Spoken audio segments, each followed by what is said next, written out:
বাবা দাঁড়াও, তোমার সাথে আমার কিছু কথা আছে। কি কথা বলো? এবার ঈদে যদি আমাকে একটা R15 কিনে না দাও, আমি কিন্তু বাড়ি থেকে চলে যাবো বলে দিলাম। একটা R15 এর দাম কত বাবা? বেশি না বাবা, মাত্র 5 লাখ টাকা। 5 লাখ টাকা তোমার কাছে মাত্র মনে হলো? আমি এত কিছু বুঝি না বাবা, আমার একটা বাইক লাগবেই লাগবে। আচ্ছা ঠিক আছে, তোমাকে গাড়ি কিনে দেবো, কিন্তু একটা শর্ত আছে। কি শর্ত বাবা? আমি 5 দিনের জন্য ঢাকায় যাচ্ছি, এই 5 দিন তুমি দোকানে বসবা, ঠিকঠাক দোকানটা চালাবা। ঠিক আছে বাবা, আমি সব শর্ত মানতে রাজি। আচ্ছা আমি গেলাম। আসেন ভাই। এই হৃদয়, এই জি ভাই।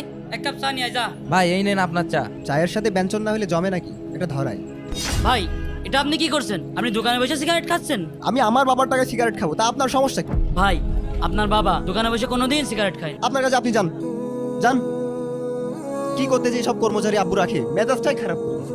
ভাই, জি ভাই, একটা ডাইনিং টেবিল নিতে আসলাম। এই ডাইনিংটা নিতে পারেন। এই ডাইনিং টেবিলের সেটটা 30,000 টাকা পড়বে। আমি 15,000 টাকা দিতে যাচ্ছি। এই ভাই, এই আপনি কি একটা মাছের বাজার পাইছেন? হ্যাঁ, যে এত দামাদামি করতেছেন? এমন ব্যবহার করলে কোনো কাস্টমার আসবে দোকানে? আপনার মতো এত শেষরা কাস্টমার